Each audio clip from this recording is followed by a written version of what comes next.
Hi everyone. I'm recording this straight after getting off the call with Nico, Sam, and Connor. I've just realised throughout the whole episode I had my mic unplugged. So if the audio is a little bit dodgy from my end, I do apologise. It's my own stupidity. It's a great episode though, and I don't think it's going to be too bad. It's just not going to be super high quality from my end. So sorry, I am stupid. I'm an idiot. But please do listen. I think it's a great episode, and I hope you enjoy. Thank you. Topos Ventures.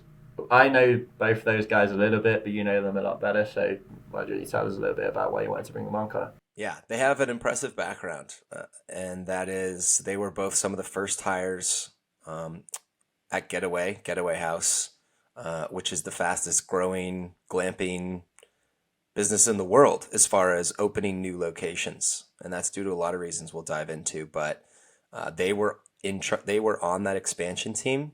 I think they were on Steve Malden's team, who maybe you've had on the show at some point, and these were the two guys that reported into him. So they were kind of the lieutenant's boots on the ground, really finding the properties, vetting them, getting the entitlements and the permitting, managing the construction, doing the projections. So they are really the guys who are in the trenches that were responsible for the growth of the fastest growing glamping business in the world. So I think that, speaks for itself. In the last 2, maybe 3 years, they started Topos Ventures. So they branched out on their own and they're doing consulting in that same area. So they help people everything from, discovery of, finding real estate properties to doing permitting, entitlements, looking at the utilities, and then managing the construction. So they kind of do everything from discovery to opening. And now they're offering that as a consulting service. I've worked with them. We've shared some projects and some deals. They're very well connected in the space, and they're working on some really cool stuff. So yeah, excited to have them on. Yeah, I always think it's interesting getting the inside track of those early hires at the Getaways and the AutoCamps, obviously with Will Spursum.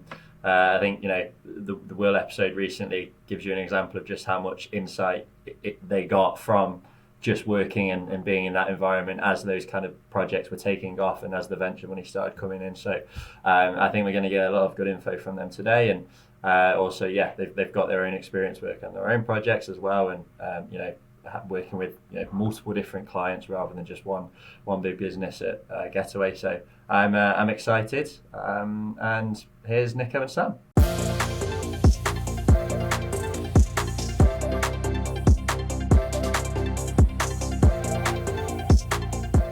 All right, we're live. Nico, Sam, welcome. Thank you for joining us. To kick things off, why don't you just tell us, starting with you, Nico, I think let's tell us a little bit about your background and kind of how Topos Ventures came to be. Thanks for having us, Nick and Connor. Good to see you again. Seen you growing in the industry and email chains and trade shows and whatnot. And it's nice to see you again today. In terms of background, how we got here to Topos Ventures, which is a nature-focused outdoor hospitality development company. Started back in Boston, did a few internships in appraisal. That was the only real estate-related opportunity that Northeastern University offered, and I took it. And it was seniors housing appraisal, which was a little bland, but had a lot of building blocks for what I would use in the future at Getaway and today in terms of underwriting skills and market analysis and whatnot. So I worked at a company called Health Trust, small firm in Boston. Did an internship there, appraising seniors housing across the U.S. And then moved on to a real estate private equity shop in Boston called Novaya Real Estate Ventures, which did asset management, value add opportunities around downtown Boston and in the industrial corridor that surrounds the city. Learned a bit of financial underwriting, lease up strategy, how they add value to underperforming assets. Moved to CBRE after that, which is one of the nation's largest all-encompassing real estate firm. Did some more appraisal there in the seniors housing space, and it was a true office job. It was your 8 to 5, a bit soul crushing. Worked with some great guys, but could not fathom doing that for eternity. And one day I saw an outside I magazine. didn't realize you were an appraisal nerd for so long. No wonder. Yeah. No wonder you get along well on stage, folks. I do. Yeah, I was a real nerd. Did market studies. Did all the classes. Got my appraisal trainee's license. It was a dark time in my life. And I saw the light when I read this article from Outside Magazine. I think Sam probably remembers this because I think he was part of Getaway when it came out. But this article came out about this Boston-based company out of Harvard's innovation lab called Getaway, and they were doing these tiny cabins in the woods outside of Boston in Sunapee, New Hampshire, just a few prototype cabins, and leasing them by the night. They were leasing land from farmers who had excess acreage and doing a revenue share model with them.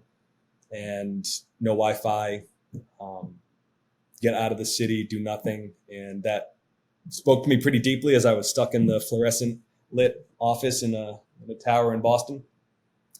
And just did a little sleuthing and found the CEO on Instagram, LinkedIn, whatever it was, and reached out and bugged John Staff, is his name. Bugged him until he gave me a chance to interview, and then I moved on to Getaway when he finally called me back, and ended up working there for about 6 years. And started as an intern. I think they called it a real estate development specialist, real estate manager, senior real estate manager, and finally at the end, director of real estate and acquisitions, doing everything from acquisitions and entitlements, permitting, public hearings, construction, marketing, everything under the sun. From intern to director. That's right. Nice. That's right. No, there were folks above me the entire time. I never. Got to start somewhere, though. Got to start somewhere. After that was my own consulting firm, following in Sam's footsteps. He left Getaway after over 5 years, which we'll speak about, and took the learnings from everything I had done there over 6 years in sort of my own consulting firm. And then me and Sam kept overlapping in our projects, and after working together for 5 years, thought it would be a great partnership to combine his construction-related skills and my entitlement and research skills, and we founded Topos Ventures. So I'll let Sam jump in and give his history. Yeah, and Nick, I can answer your question. That is where our paths crossed initially. I should emphasize, both Nico and I were ground floor employees at Getaway. I was in early enough where, like, we hadn't even raised a single dollar. It was kind of an all out of pocket garage operation. There were no roles, there were no titles. Like, everyone was doing everything just to get it up off the ground. It was like one of the very early iterations of like a glamping company that was trying to scale. So, one of the original, the OGs. I was there. I don't know how long it was, Nico. It might have been like 6 months. Maybe it was like a little bit longer. But we crossed paths at Getaway. We both came into the real estate construction side of the business, and essentially after the Series A funding, which was supported by L. Catterton, and from there, both Nico and I were on the same team, different responsibilities, but him being on the real estate side, me being on the construction side. So once we kind of defined those roles, I started going and building Getaways, planning and building Getaways first. It was probably their first 5 scalable sites, and obviously stuck it out for 5 years. And, saw it through close to 20 locations. So, and when I left, I, decided, obviously it was just, for me, it was a need for change, but I started my own consulting firm as well, Soma Build. didn't start a snowmobile. It kind of ramped up to that, but that's still active and going. It's been since, early 2021. So we're coming up on 3.5 years here.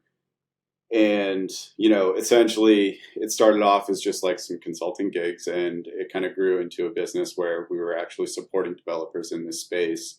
And I should say, like, we weren't really pigeonholed into just like glamping or, I think it kind of evolved into outdoor hospitality, but we also did a lot of stuff in just general hospitality as well. So food and beverage, motel, hotel stuff, resorts.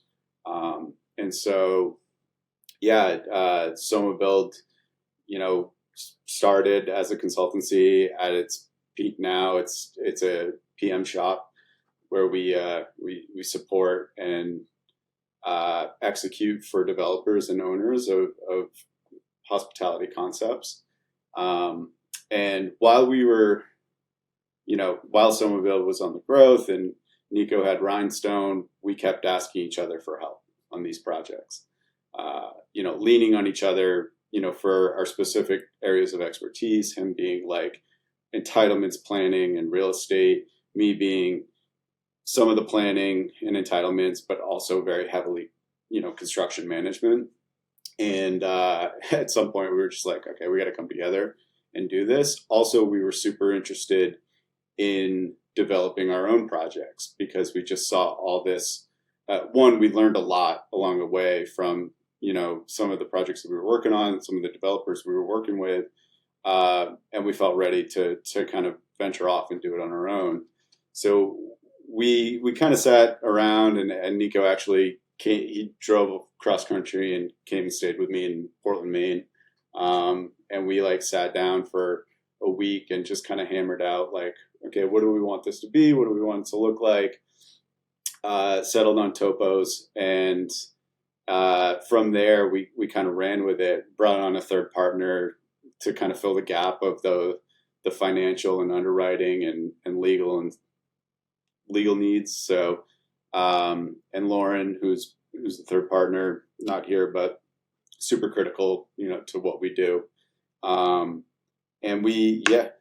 Lauren's back, and just to jump in on her part, as she's critical. She keeps us in check.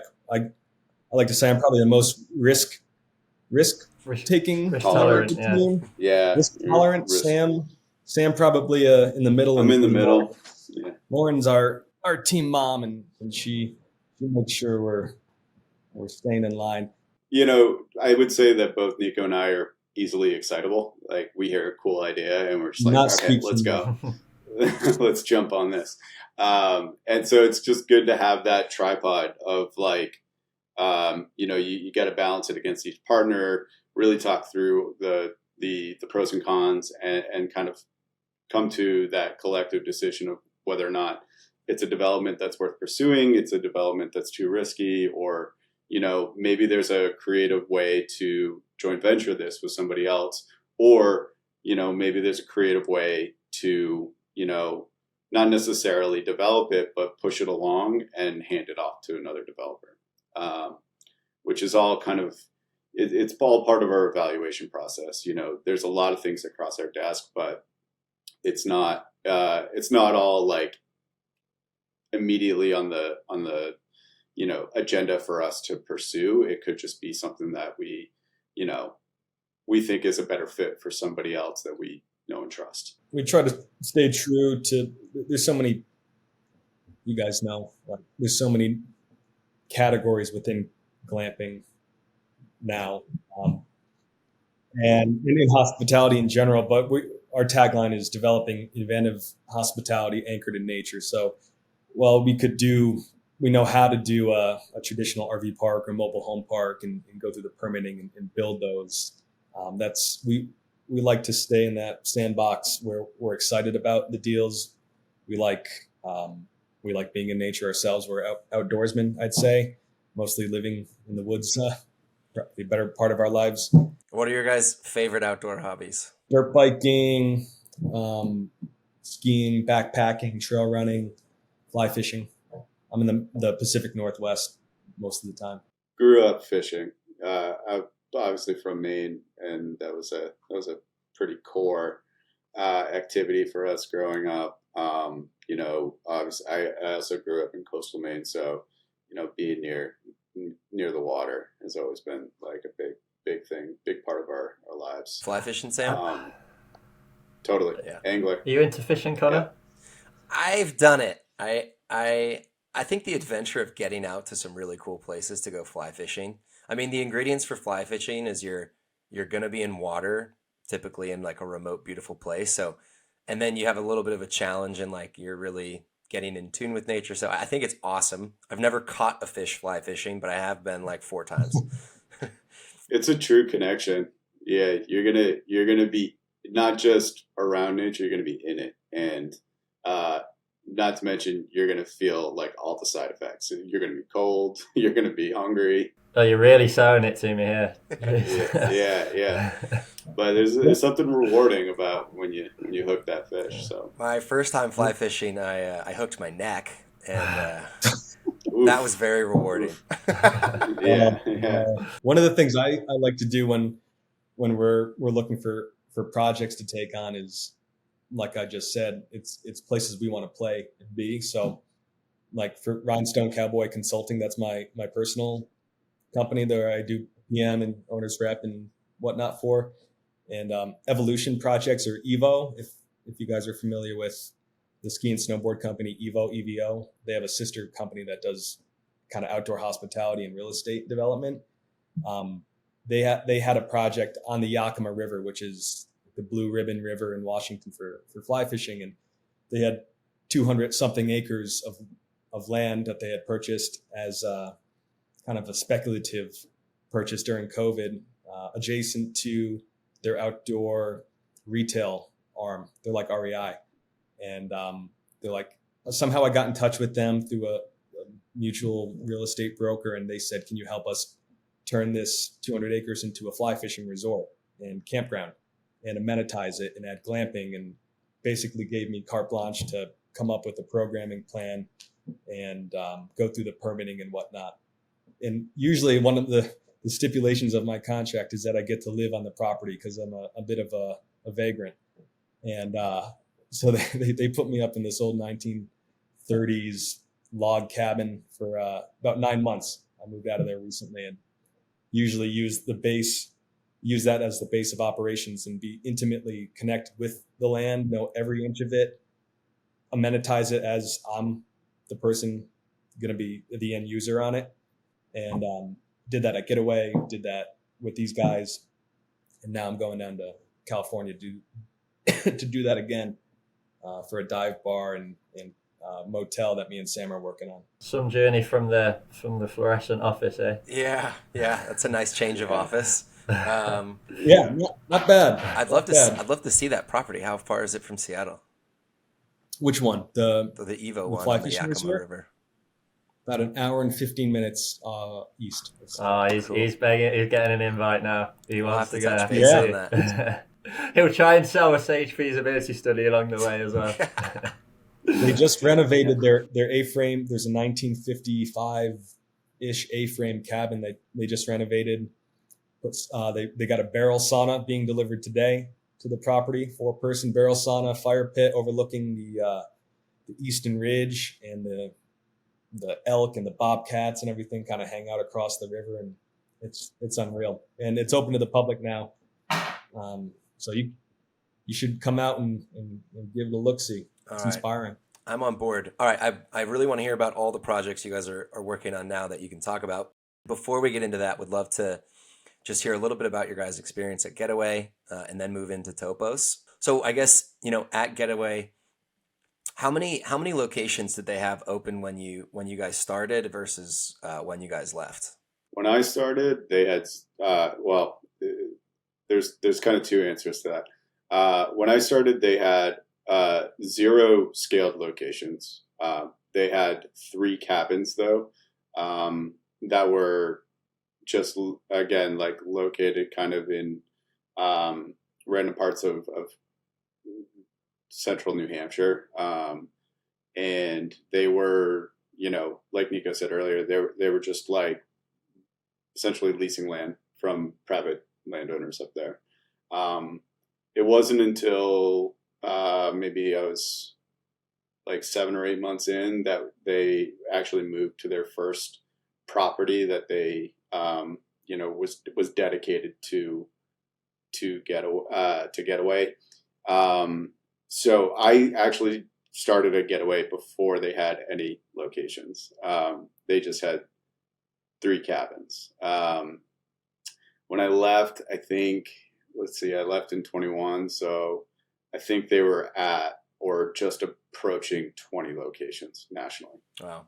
And how many units deployed at that time? I mean, average of 40 per location. So like about 800. All right. So from 3 units to 800. Yeah. Where'd they find you? Didn't they find you at a bar? Or how did you get hired? Yeah. We won't get into that. I met them in Hudson, New York. I was on my way home. I'd left. I was living in San Francisco. I was moving back. Decided to stop into Hudson because I had a buddy who was going to grad school there, and caught up with him. Ended up like delaying my trip home and stayed in Hudson for like 6 months. And that's when I met the Getaway guys who were looking at a property in New York, and they had not closed on it though. And so we were talking for a few months, and then finally I came on, and it was sometime into my tenure there, early on, when they closed on that property, and we decided to build it out. So, but yeah, and then 800 cabins, like 20 locations. I think they had another 100 or so built but not deployed yet, or something along those lines. So it was close to 1,000 cabins. Wow. So super impressive, and I can't emphasize enough. And whenever I'm recommending you guys in Topos to our clients, I'm always like, well, they were some of the first hires at Getaway, and they took it from 1 property to 20, in 5-6 years. So I think that kind of speaks for itself. And I'm sure you guys were in the trenches, working your butts off, in the trenches, literally. I started with, what was it? 3 locations.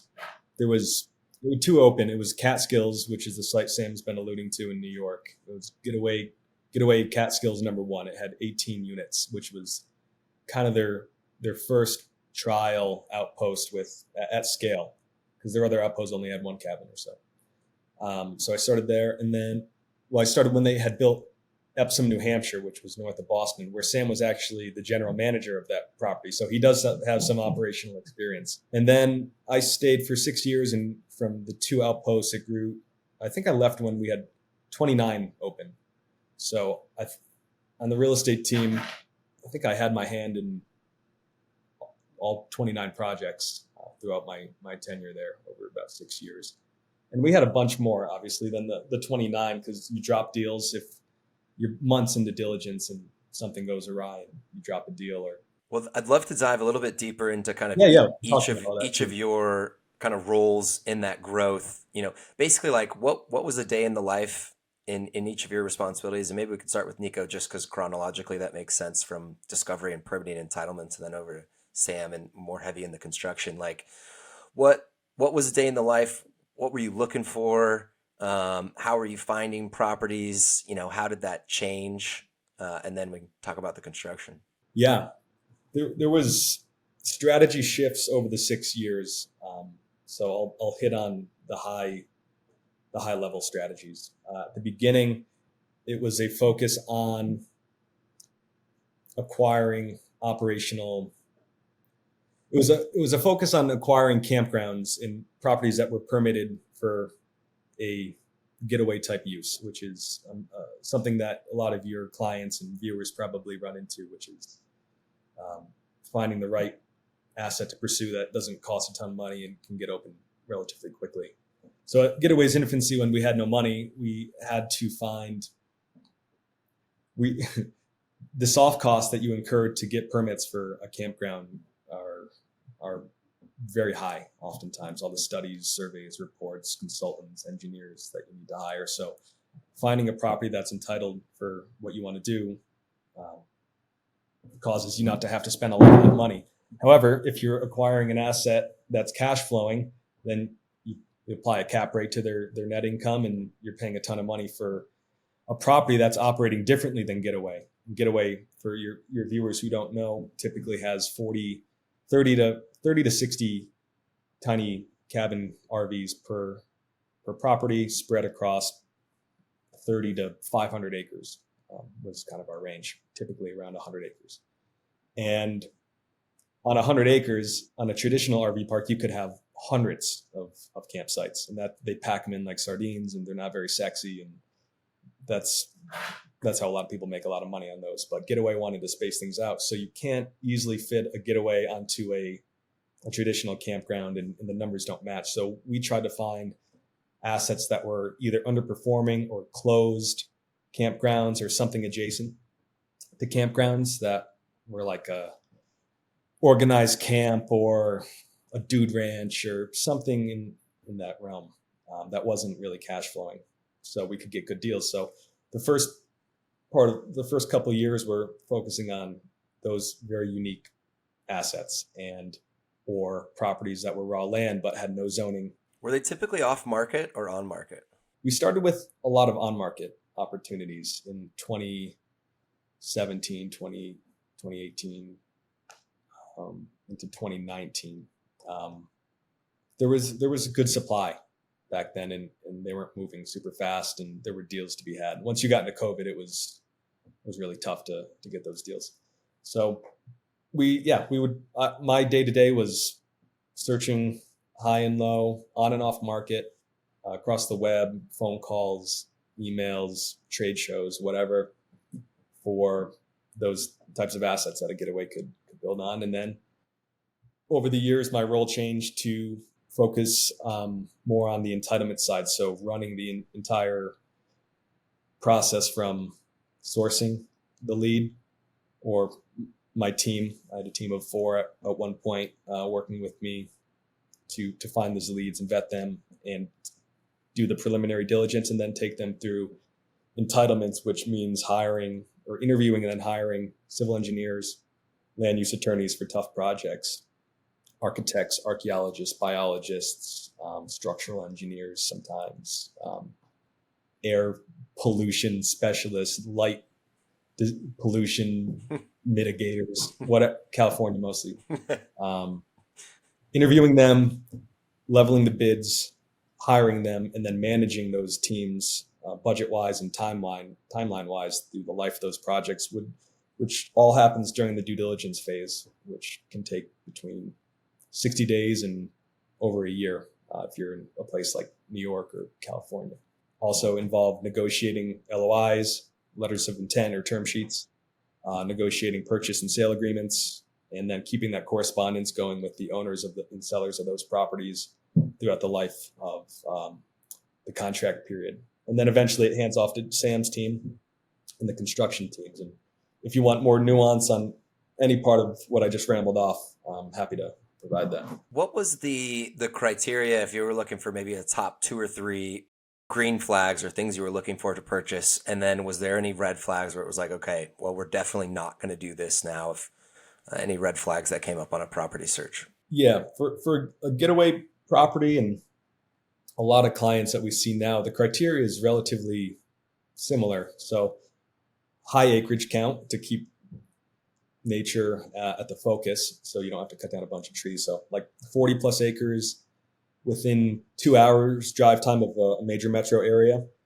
You'll see a lot of groups now focusing on not really major metro areas, but national parks or state parks as their target destination, being within an hour or so of those. Quiet, wooded, serene. You'll see KOAs right on the highway, which works for them because you have big rigs coming off the road and you don't want them meandering through a bunch of switchback trails. So that wasn't what we wanted. The purchase price had to work. We'd run pro formas. So we'd have, before we went under contract, we'd run a P1 version 1 pro forma and make sure that the metrics spit out the right returns for us, assuming a pretty standard set of soft costs and hard costs. So you'd have to look at the topography of the land. The general construction costs in California are going to be higher than Missouri. Factor in as much info as you can with as limited data as you have before you actually go under contract and not waste a bunch of time. So numbers, distance, acreage, serenity, close to recreational opportunities if people get bored at a getaway. The point of a getaway is for them not to leave the property and just relax in the woods, but naturally people want to leave. So being next to state parks, national parks, fishing, whatever is good. And then having the entitlements was pretty key. Like, we could get risky on a really good deal and go through a full conditional use permit or major use permit, which costs money in years of time usually, if it was the right deal and it could be in a tier one market like New York, LA, Chicago, DC, whatever. But typically we're not gonna do a rezone on a property ever. It's too risky. It takes too much time. We want something that is permitted outright or can get a minor use, major use, or conditional use permit. And a lot of my time at Getaway was going to those public hearings, probably presented at 50 plus public hearings in front of million-year-old. We don't work there anymore, but he is referring to Getaway. I don't work there anymore. Oh my God. Yeah. What we did was put together a scoring matrix to look at, and I'm looking at my other screen if you see me looking over here. Put together a matrix, score of 100, basically is what you score a property on. So you can look at 10 assets with the same scaling system. So we look at number of units you could fit, distance from the market, entitlements, serenity, the population density around the site, the utility infrastructure that existed. If it's city water and city sewer, hell yeah. If it's raw land, you need well and septic, that sucks. Proximity to attractions, and then residents, meaning is it a mobile home park? Are there full-time residents you have to evict or kick out? We don't want to touch it. So each one of those was a weighted rating scale out of 100, and that's how I looked at assets on the level playing field.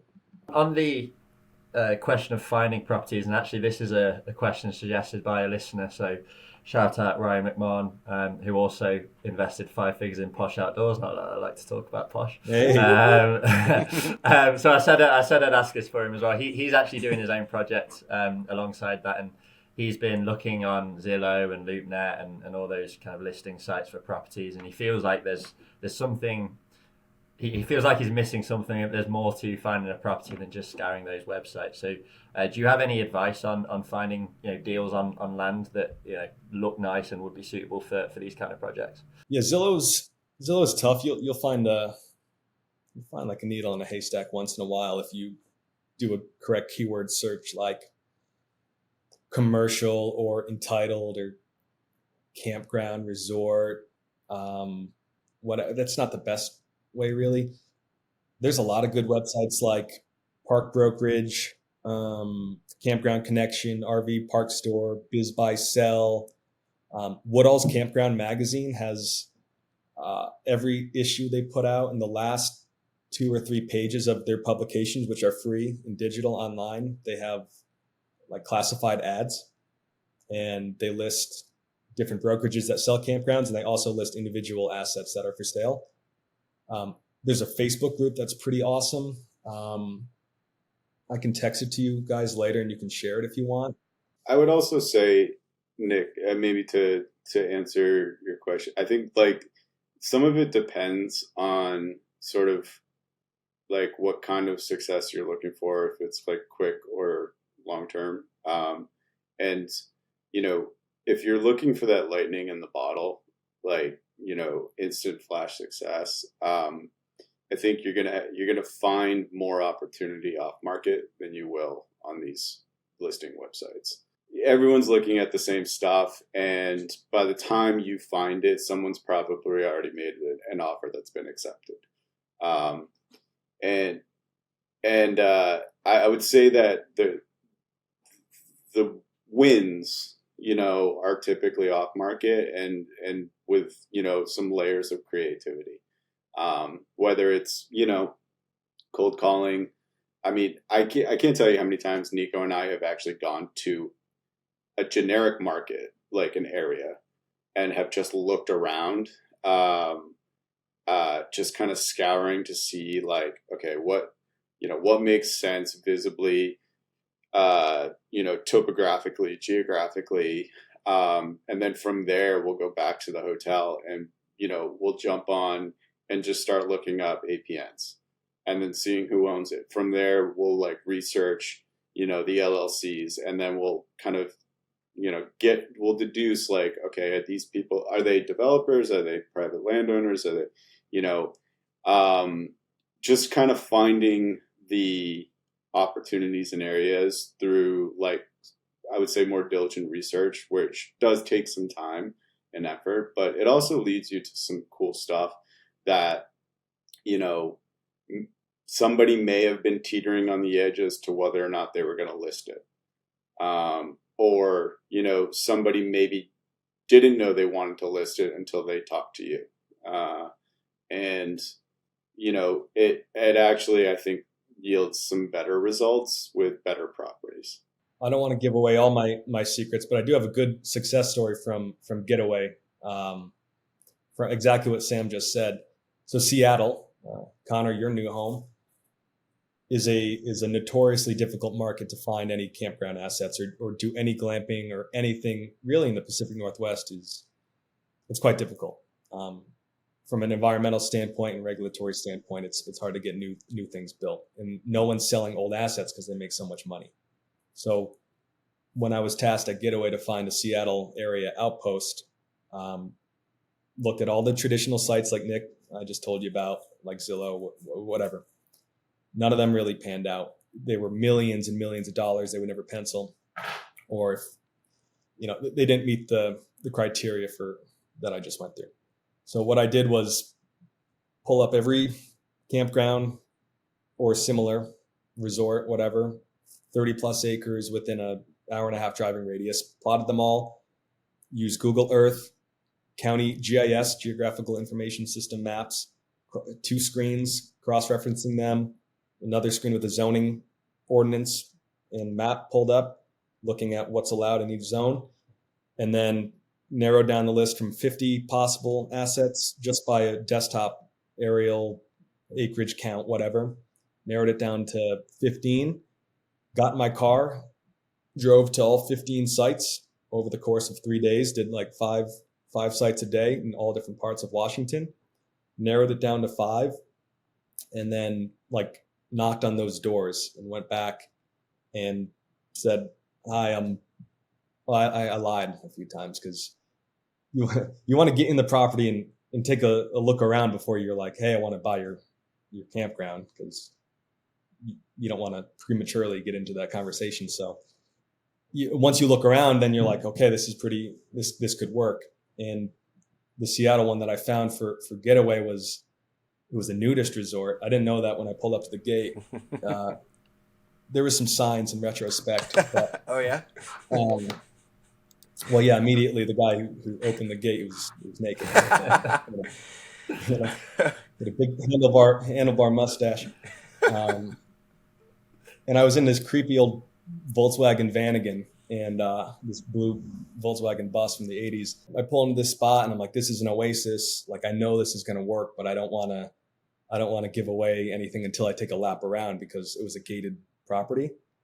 So I had to pretend that I was, a nudist, and the guy's like, take your clothes off, relax, take a look around, see what campsite fits you. I'm like, I don't get paid enough for this, but I love my job.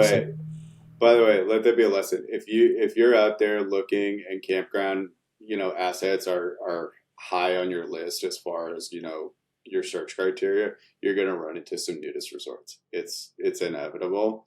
And they can be a little bit shocking. So maybe Ryan should stick to Zillow in that case. But yeah. These are not the people you want to see naked as a whole. But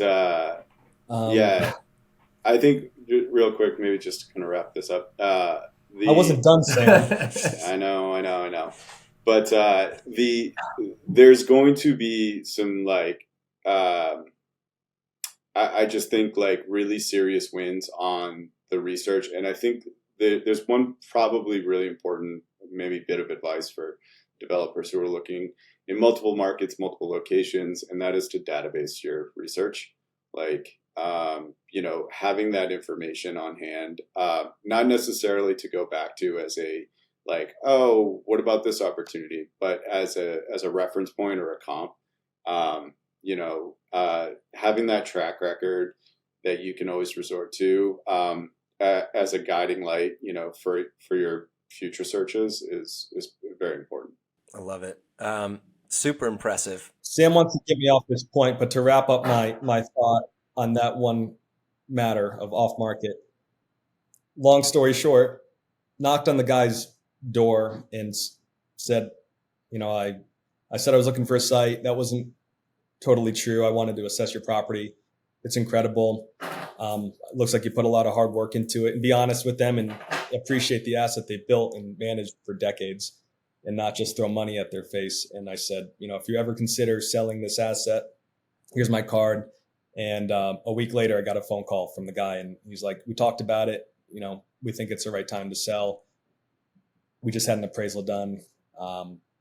We thought it was going to be $5-6 million, and it came out significantly lower than that. And it ended up being like the deal of the century. So things like starting with a pile of 50 sites, narrowed it down to literally one that could work. And it's a numbers game. So you'll get discouraged, and a lot of people will say no, but I would recommend waiting till the end of the season. Like right now, October 15th is typically the end of a campground's operating season. People are kind of relaxing now. They've closed up shop, and they're tired from a year's work, and now they're probably willing to entertain offers. There's so much insights in there. So thanks for sharing. And there's a lot we could talk about and dive into that. In the sake of time, I do want to move on, Sam, and hear a little bit more about, when things moved, once you got the green light, you got the permitting and the entitlements, and you closed on the property, take us from there, please. Yeah. So I should say, maybe to back up a little bit, there is a point in time during that development process, where Nico and I overlapped during the planning phase. Obviously being construction side, you have to get intimately involved in how the property's being kind of planned out. But that being said, when Nico would go through entitlements, onboard a lot of the project staff that was critical to kind of execute, the design of the property and move it forward from a legal standpoint, I would then kind of work with them on a one-on-one basis to make sure that, it's getting ready for shovels.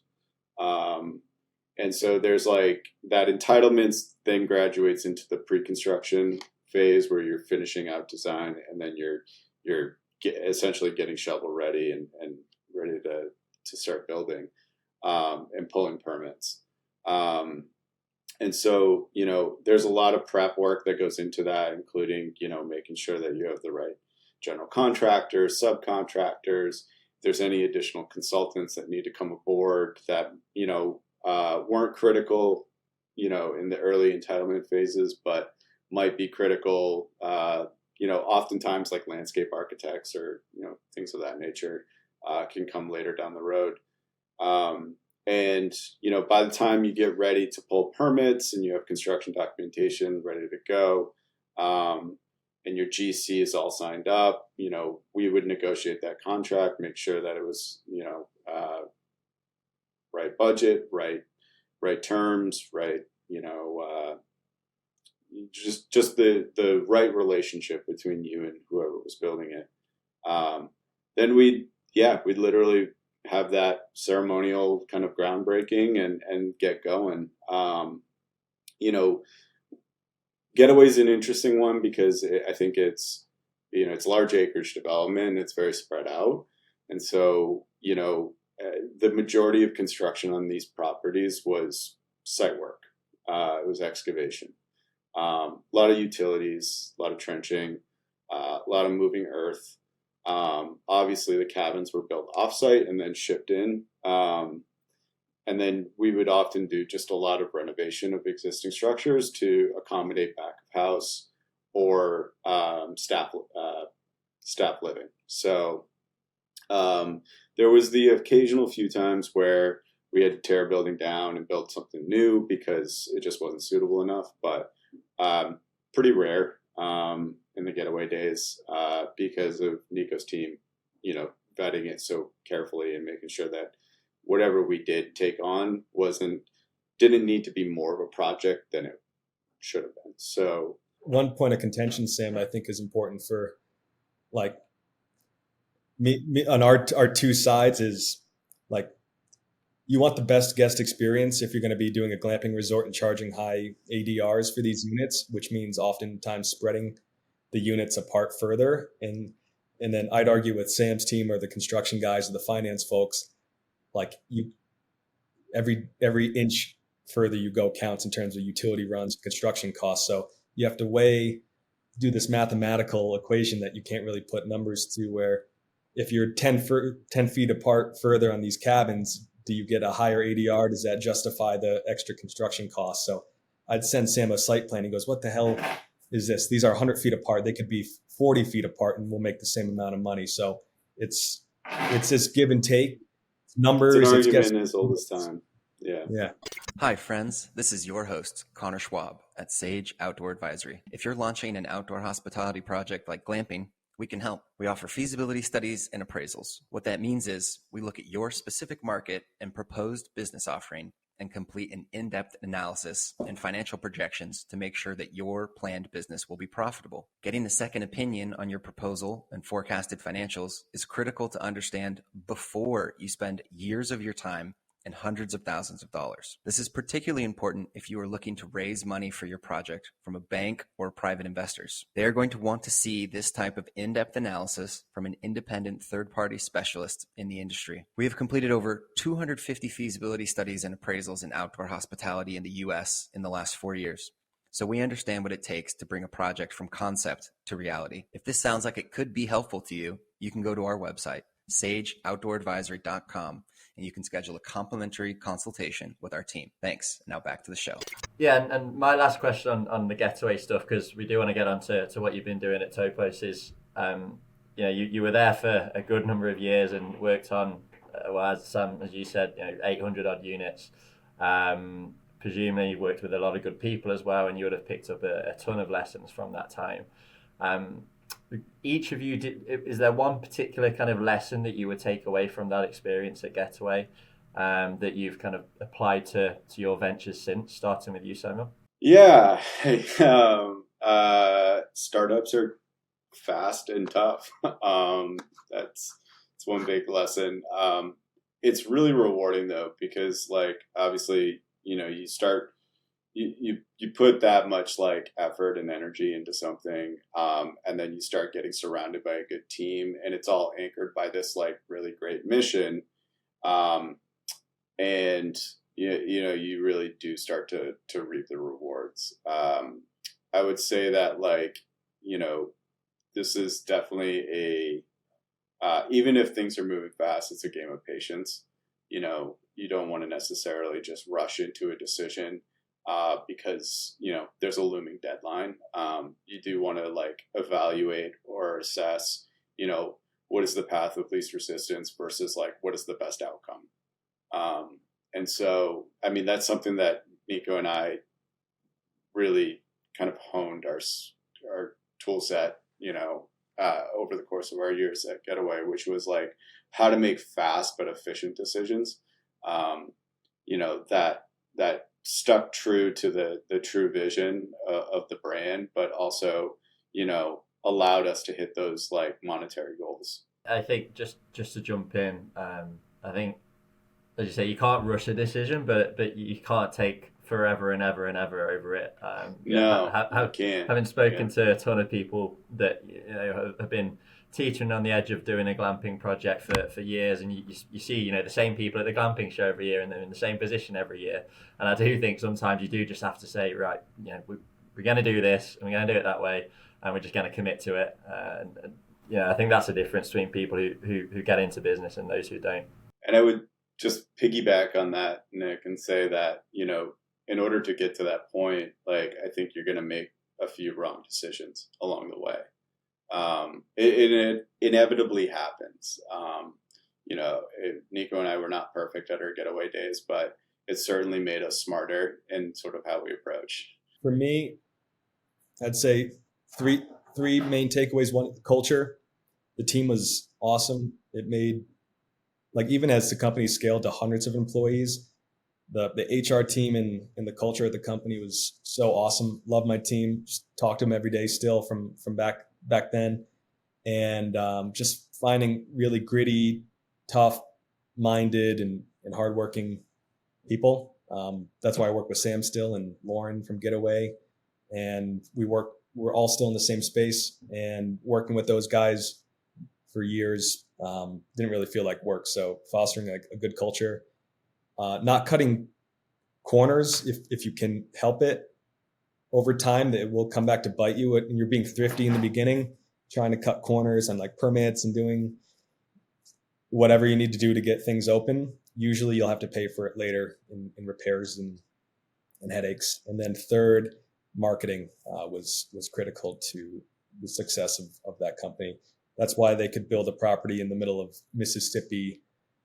Marketing and branding, creating a strong brand, because there's so much competition out there. And if you can't differentiate yourself and have a good, strong marketing budget and create a unique experience, you're going to get buried. And that's, I think, Getaway's bread and butter, which they continue to be really good at. Talking about marketing, I've just realised we've spent an hour talking about Getaway, and that's not even their name anymore, is it? They've literally just changed. They're now called Postcard Cabins for anyone who tries to search that. So that's a conversation for another day.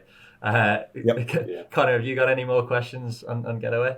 My last question would be, like, just if you're looking at a project from a construction standpoint and you're doing some quick math, phase one construction budget, what are you typically budgeting per site for utilities, and then, additional horizontal infrastructure, and then I guess maybe for the cabins, and then any other vertical infrastructure or amenities, just like base level numbers? So there's like definitely some mathematical formula to this, where there's not like necessarily a straightforward answer, but I would say that, like, first and foremost, the further spread out you are, the more expensive it's going to be. And that's why Nico and I have this like long-standing battle about, like, is privacy a revenue driver, or, is concept brand? And, and I tend to, being on the construction side and building these budgets, I tend to say that these cabins can be closer together, just to save a few bucks. But, price per site is definitely a metric that we measure. I would say that, it's so dependent. The unit costs can vary, like, anywhere from like 50 to 150 to I've seen some that are, cabins out there that are like $250,000. I mean, it's pretty much a house at that point. So while I don't have like maybe a straightforward answer, Connor, I think like what we can do, and our base knowledge and our expertise is being able to look at your concept and your vision and any like preliminary planning, and assigning those like, early assumptions to help you budget, and kind of take your project a little bit further. Yeah, well, I don't think we're allowed to give away too many specific numbers on Getaway or Postcard Cabins in specific, but you can estimate how much you get bids from well drillers. Once you have a civil set of plans, you just bid it out to GCs and they'll send it out. But you can estimate for 40 cabins, it's $60K per cabin as a placeholder, right? And multiply that out, and then FF&E add 30 to 50K a cabin, or sorry, like 5 to 10K a cabin. 3 to 5.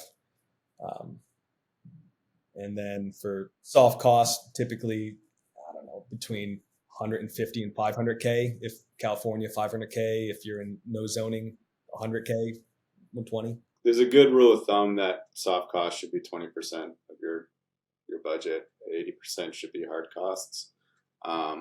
You know, there's definitely more kind of like breakdown of percentages within soft costs and hard costs, and you know, like engineer and architect, what those should be, kind of percentage wise. But yeah, it's tricky. The one thing that I know is that like both Nico and I have really great comparables and like historical data on this. Like we've seen this industry kind of be on a project by project basis be built, and pulled numerous quotes, proposals, RFPs, you know, negotiated.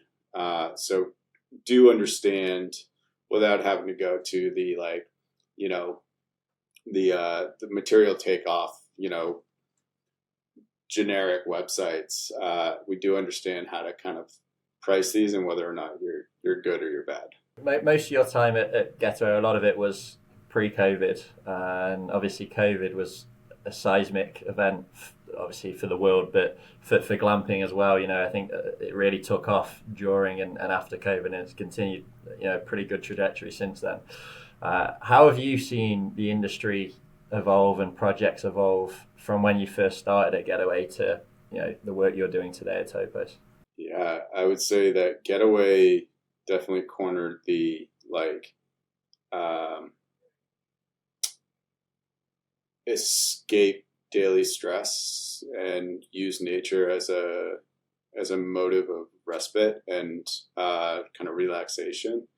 What I would say the biggest change I've seen since, you know, post COVID is that a lot of developers and operators are starting to layer back in amenitization, and you know, whether it's like wellness, spas, food and beverage, programming, it could be event spaces. I think these things were they were not needed kind of in that right before COVID and during COVID, and kind of coming out of it, there's a little bit of an exhaustion with that model now. Not to say that it doesn't work. It's just that I think you're starting to see more developers try to layer in additional revenue drivers and provide, you know, alternate marketing angles. I've seen a lot of places or a lot of shops buying up your traditional mom and pop campgrounds that were kind of derelict and run down, and just doing cosmetic facelifts and amenitizing them and adding some, cleaning them up basically, and making them more family friendly. So there's a lot of groups like Spacious Skies, which are buying up campgrounds all around the East and making a nicer product from places that were kind of failing, and just and facelifts, open road resorts as well. And yeah, wellness hospitality, like Habitas was a client of mine, and their concept of wellness, music, gathering, yoga, meditation, things like this are really taking off. And I think it's going to keep growing, and I think the standout groups will be the ones who have the biggest marketing budget and the best brand that people can resonate with. And I will just like piggyback on what Nico was saying. Like a lot of these developments now and brands it's not like an either or. It's you know, these solutions are kind of packaged together. So like you could go to these sort of new outdoor hospitality operations, and you could get that piece of privacy that you were looking for, whether it's you just want to escape for the weekend, or, you know, you could go get involved and you know, seek out that communal and camaraderie aspect that might come with something that's a little bit more fun. It's getting more experiential, I think, is totally is the buzzword, right? And a lot of people are gearing towards not just sitting around, but getting involved and having that heavy programming is key. I think Selena does a really good job at that, having stayed at a bunch of them. It's not really glamping. It's more like international hostels and whatnot kind of glamping. But we're working with a group. We're under contract on a property in Yosemite.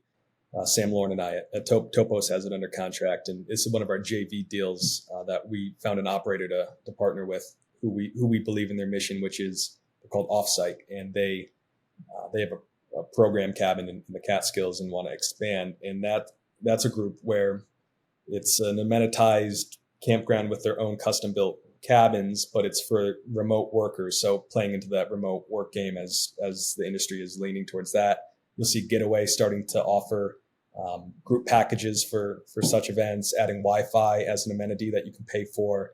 So we're hoping Offsite kind of becomes the industry leader in these spaces that are geared towards big companies like Microsoft, Amazon, work remote, have an offsite retreat, and have nature be the focus, and help the groups. I think it's going to be a pretty lucrative market. I know Ben Wolf from Enera, his second and third sites are going to be leaning in pretty heavily into that. And it makes sense. Obviously, if you can get a group booking, you might knock 10% off the rate per unit, but you're filling your site, and there's probably a whole load of bonus add-ons that you can charge for, and you can, if they use event space, you can use that, you can charge for that. So obviously a bit of a different model, and you have to think about how you market it, but I certainly think that's going to be an interesting space moving forward. Yeah, I think it's a growing space, burgeoning one. I mean, even Getaway has introduced essentially group packages targeted towards like work retreats or corporate retreats, and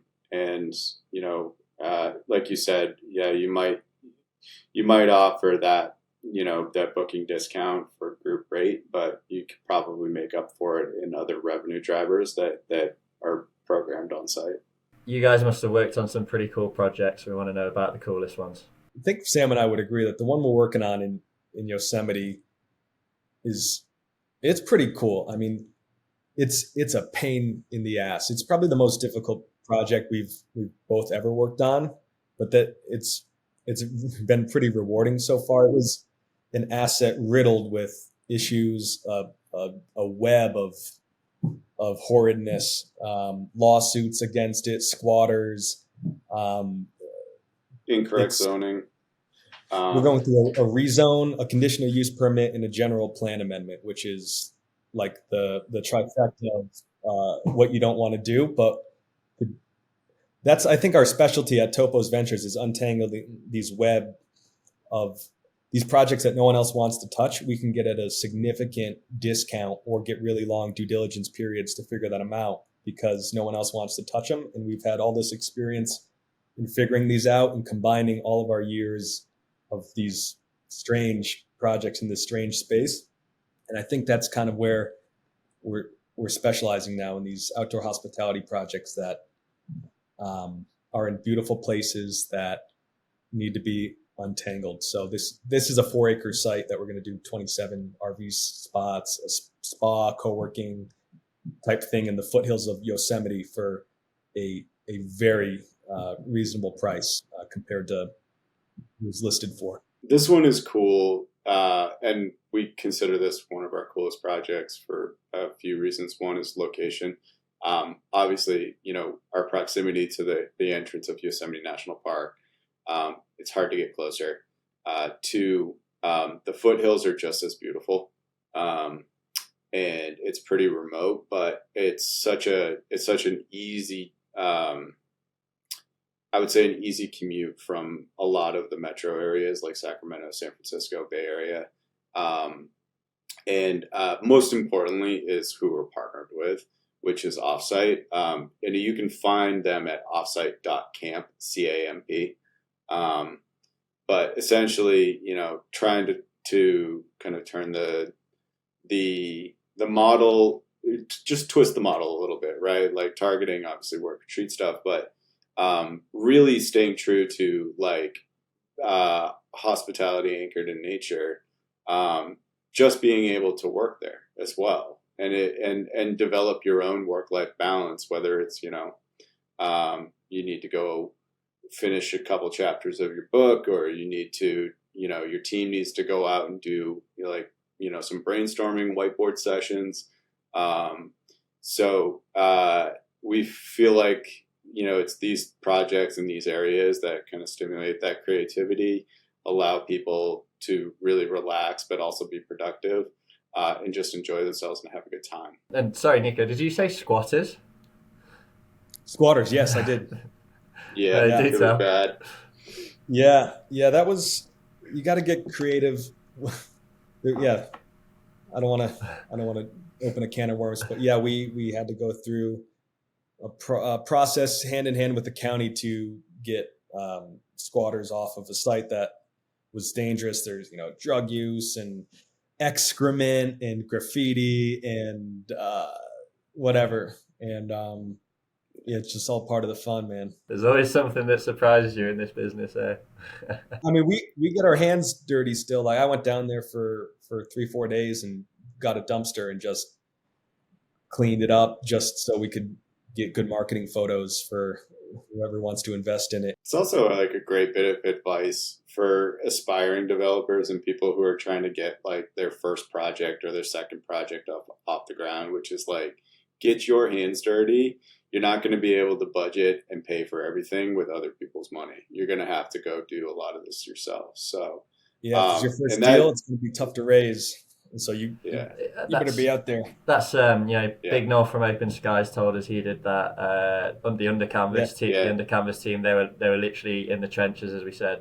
In their first few locations, and it's, you should see where the places me and Sam have slept during our getaway. It's not appropriate for podcasts. I think it's a great thing for podcasts. I'm driving to 29 Palms on Friday to live in a studio apartment at basically a motel for the next 4 months to run a project that me and Sam are working on in Joshua Tree. And that's just to be close to it and make sure it's overseen right to save costs and make sure that it's done correctly. So, I mean, it's still, I find it fun. Some people would say that's not achieving success. I think it's part of the journey and probably one of my favorite parts to get dirty and be there the whole time.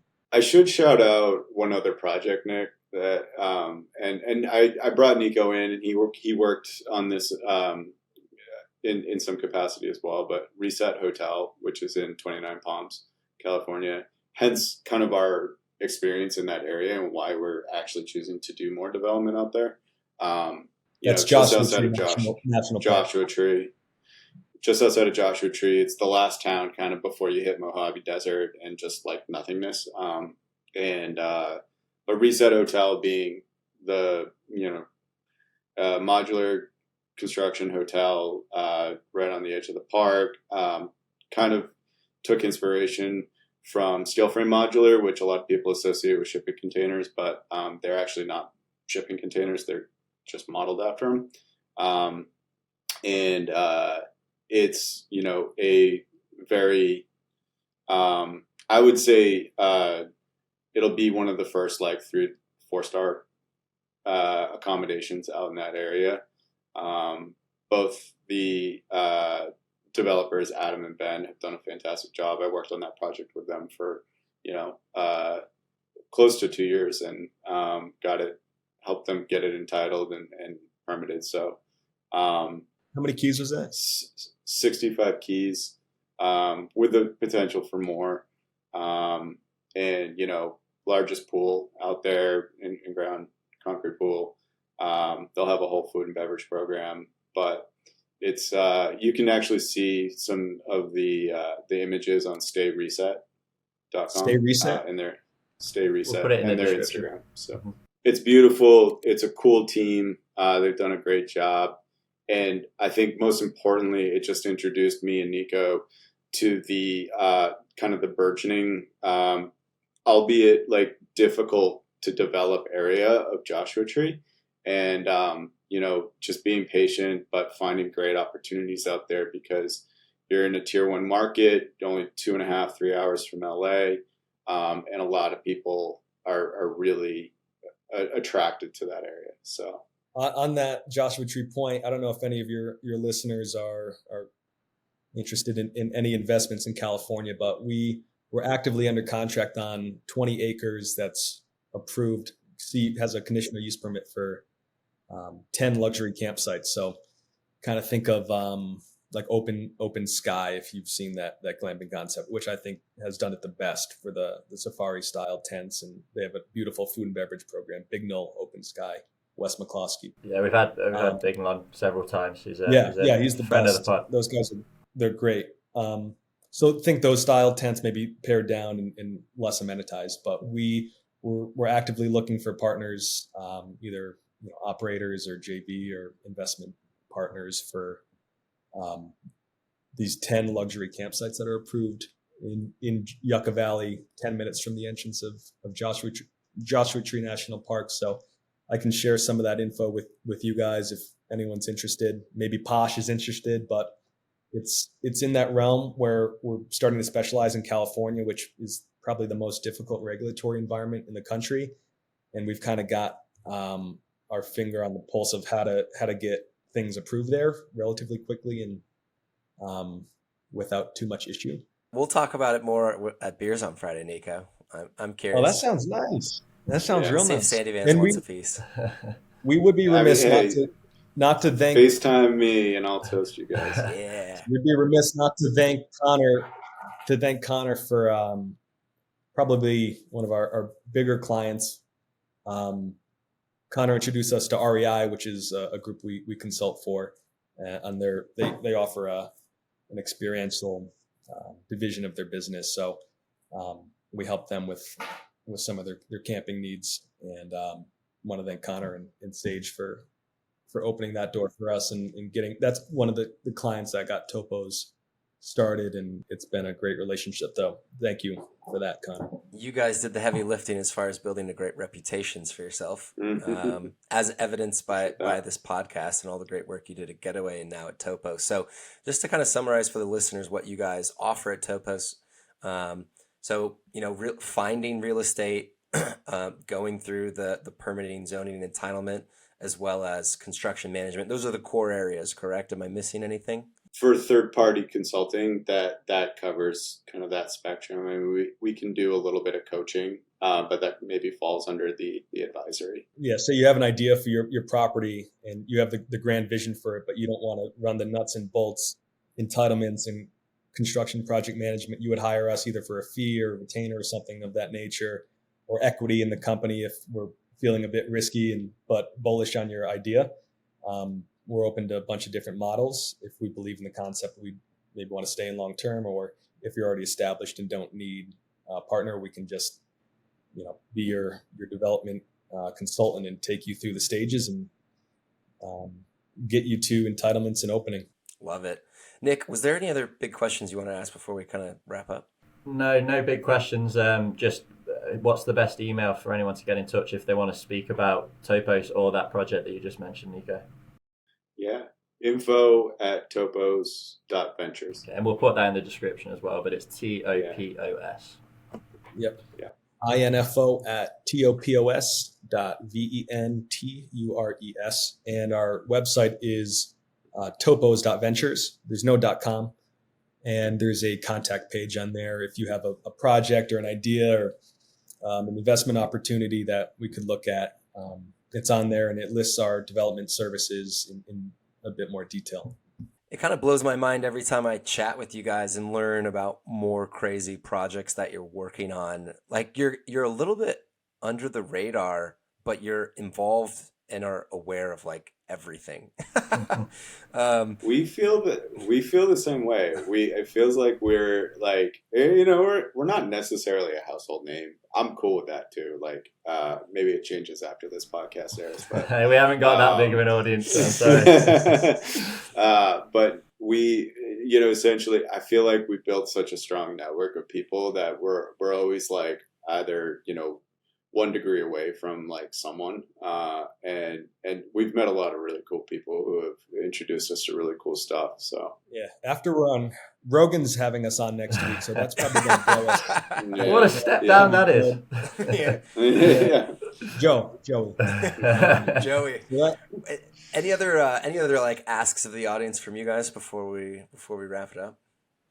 No, I'd say if No. anyone's just interested in hearing more about what we do, what we can offer, and even more of the projects that we worked on that we didn't discuss, just shoot us an email, and we just like to talk to people in the space, not to drum up business necessarily, but just because we like doing what we do and we're passionate about it, and it's just super fun. Like I shoot the breeze with you, Connor, all the time, just about cool projects we're working on, not to really drum up business or nothing like that, just because we like what we do. So if anyone just wants to chat or get advice. Yeah. So, someone definitely wants to find that new campground, Nico. So. I think It's a getaway now. I think it's an important concept, though, that Nico just brought up, which is like, obviously we're always just interested in chatting, whether or not it leads to like, a business relationship. I mean, that's to be seen. But in the end, like in this industry, especially in this space, and you get even more specific,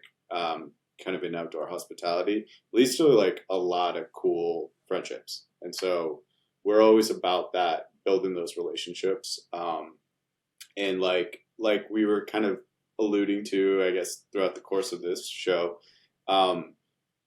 there's a lot of opportunities that we have or know of that don't necessarily work for us, but might work for someone else. And that's why we're willing to share that wealth, because either we don't have bandwidth, we don't have the capital, or, it just isn't the right fit for us. But we do know a lot of people that it would be a good fit for. And that's where I think this tight-knit community is kind of, it's really strong.